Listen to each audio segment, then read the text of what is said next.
పరాయి దేశములో, పరాయి రాజ్యములో దేవుడు లేని, ఒక మాటలో చెప్పాలంటే ఆ దేవుణ్ణి ఆరాధించని ప్రజల మధ్య, దేవుని ఉనికిని ప్రశ్నించే ప్రజల మధ్య, సమాజ మందిరాలు లేని ప్రజల మధ్య, దేవుని గురించి చెప్పవాళ్ళు లేని ప్రజల మధ్య దేవుని కొరకు, వాక్యం కొరకు నిలబడ్డారు.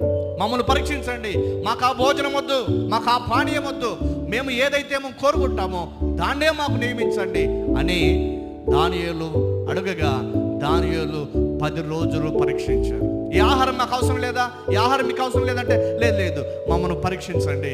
దానియేలుకు టెస్ట్ వచ్చింది. 10 రోజులు తాను తన స్నేహితులు పరీక్షింపబడ్డారు. రాజు భుజించు భోజనం కాదన్నారు. దేవుని కొరకు వారు నిలబడడం వల్ల జరిగిన ఫలితం ఏంటో మనం చూస్తాం. ఏమిటి అంటే తర్వాత 12వ వచనంలో అన్నాడు, భోజనమునకు శాఖ ధాన్యములు, పానమునకు నీళ్ళు ఇవ్వండి నీ దాసులకు